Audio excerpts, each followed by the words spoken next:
swim and get out of there and wash up. So how many swims a week do you do here? Well, usually 3. 3? This week I think I'll cut down one, because we've got some plans to. Yeah. So this is where Dad does his 3 swims a week here, mile in the lane. Right now the lanes are a little bit full. 25 yards. 25 yards. All right, Dad, go get ready. Okay. So I was lucky, Dad got the lane that's closest to the deck so I can see him. But this is what he does right here. Comes here 3 times a week, does a mile each time. He's 93.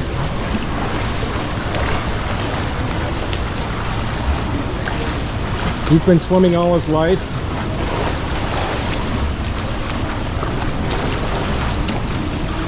He's got that technique down.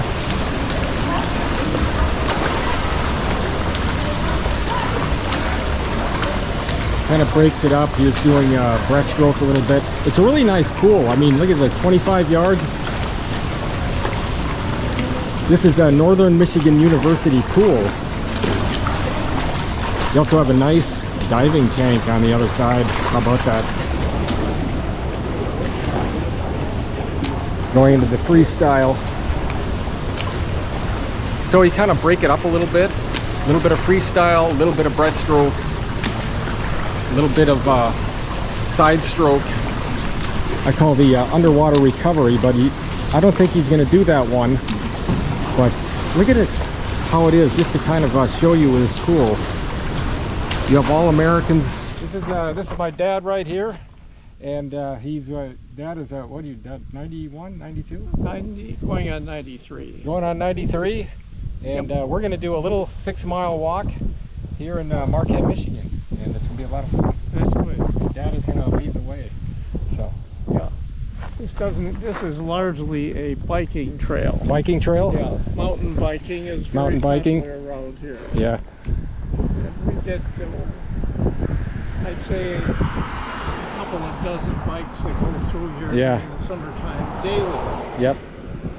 So it's a good environment for biking and hiking. Excellent. How about cross-country skiing? A little bit rough for cross-country, at least right here, right? You can't do cross-country here. They're designated trails, right? Yeah.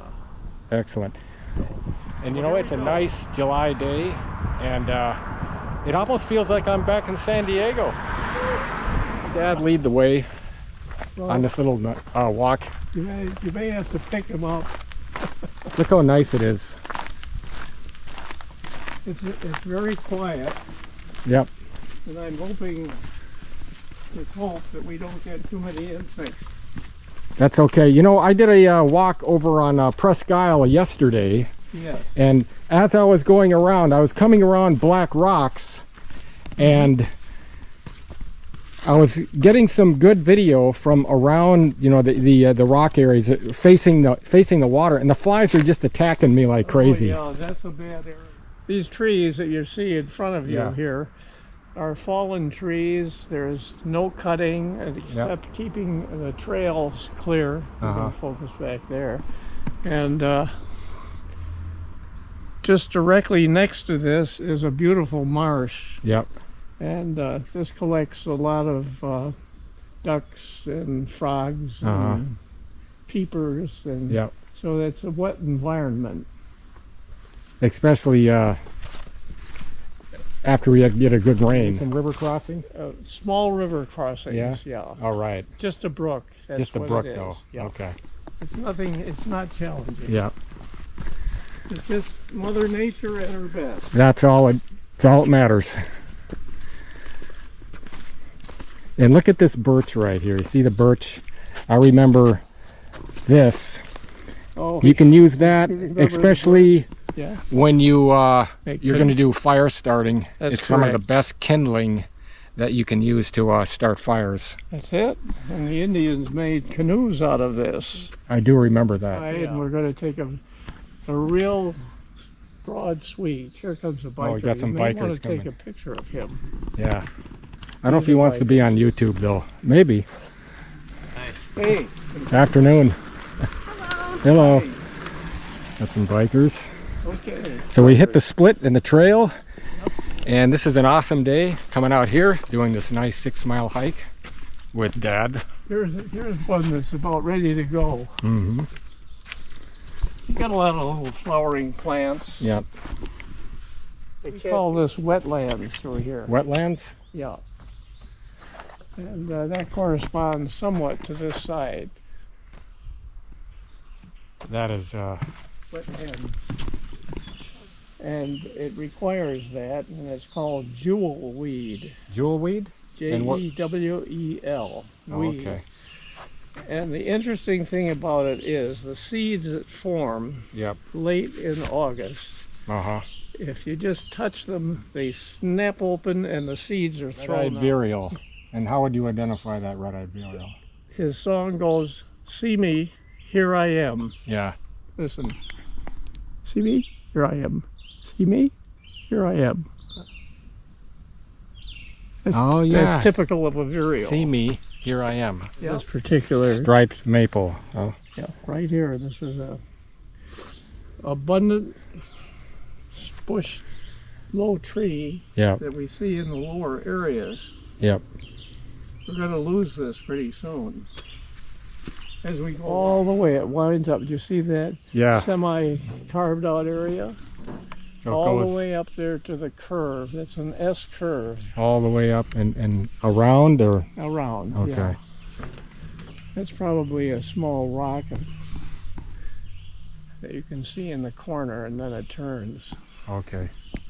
All this right. this is very inactive now because we haven't had much rain, but Yeah. generally speaking, you see this whole thing in a wash Mm-hmm.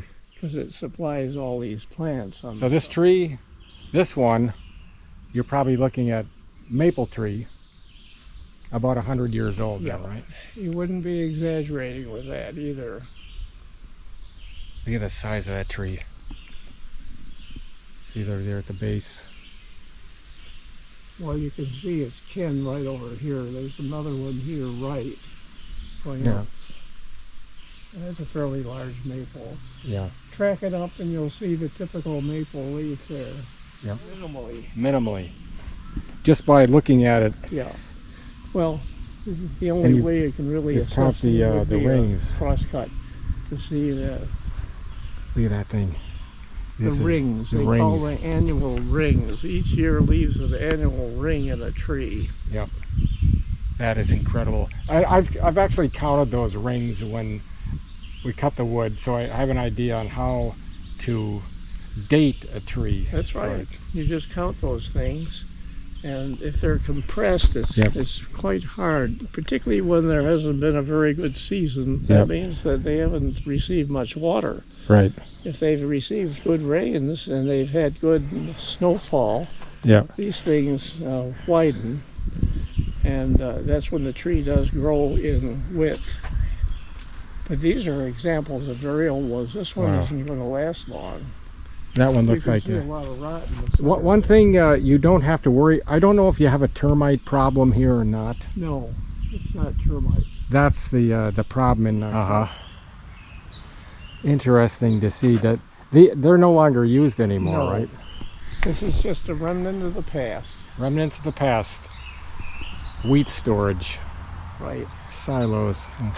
They probably won't even take them down, right? You think they'll just leave They'll them up never there? do that because it's first place. It's off their development area. I'll show you where the development area Okay. is here. We go up. You'll see. Well, the interior of the silo. Out of it. That's they're no longer being used, but this is how they stored the wheat. See the inside? Pretty neat. Just abandoned, not used anymore. And you got 3 of them. How neat is that? As you can see, there's a ladder that goes all the way up there, Yeah. so that the people who had the silo can access any segment of it. When do you think they stopped using these silos anyway? Do you have any idea? Boy, Or was that This has been here ever since I've been here. so I'd we're say- probably looking in the 60s maybe, right? Maybe Probably below pre-60s. pre-60s. Well, Yeah. these are ancient remnants of what the territory was oftentimes used for here. Uh-huh. This is strictly a group of cluster. remember Yeah, they're scattered pine through here, trees. a lot of pine trees intermixed. That is, That's a red star. is that a red star? Yep. Where is that at? You see it? Start. I can tell by the song. If you stay here long enough, it'll show up.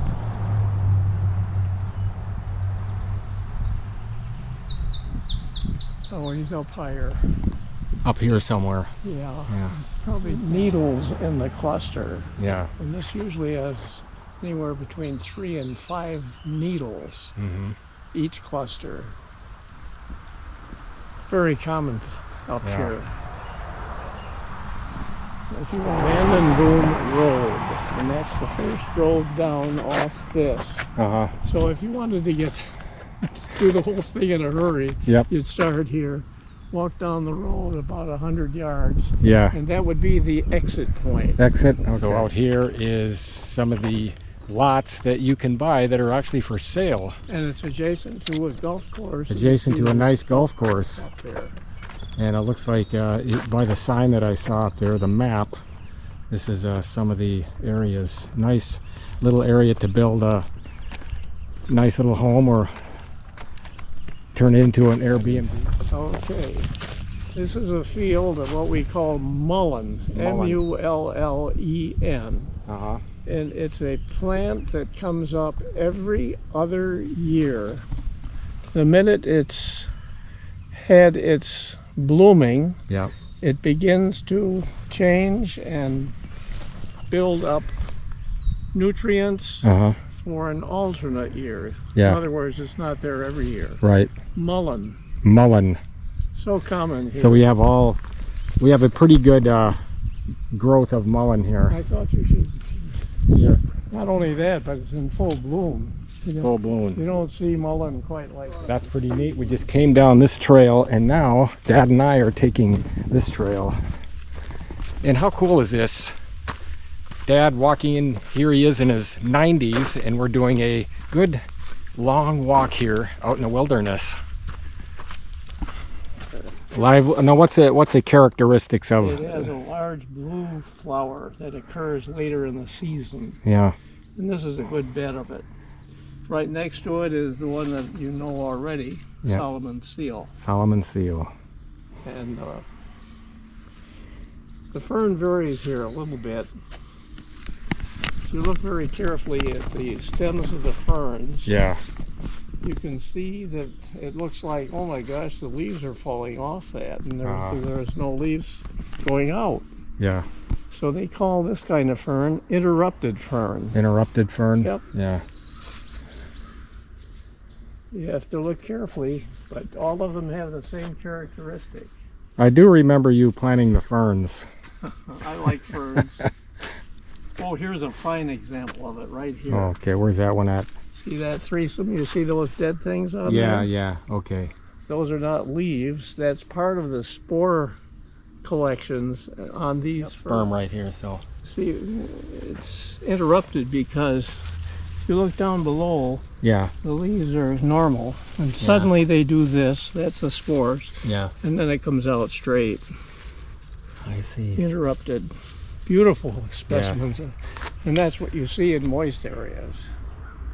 Oh, you wouldn't find that like in the drier areas, right? No, it's strictly moisture level. Again, you can see a lot of that is reeds and cattail. That's water. To a historical site. Let's see what we can find here. This is the Harlow Farms first homestead. Yeah. You can just take your time and read it. Where you all remains Amos and all of Harlow Homestead. It's right in here. This is right where it's at. This is the cellar of it. Right there. And the homestead was built up along the sides. But keep going. Arriving by steamship in 1849, Amos built a sawmill in this small house here in the late 1850s. It's probably one of these places here. This is a sawmill. And the picture was taken of the home and homestead in the 1870s, looking north from across the creek behind you. The home was 2 stories with a first room for living and cooking, second for story sleeping. 1 and 2. Part of it you can see just a little bit of it. You can see a good one right here to you, right where you are. There is the parts of the stone foundation. And you can see also right over there. And just like looking at the tree that has grown into it, kind of gives you an age already on how long this has been here. You can get an idea that it was a small size house, the original one. And look in the back there, also you can see it. Foundation in the back. So very old. You can see some of the foundation to this day. Very cool.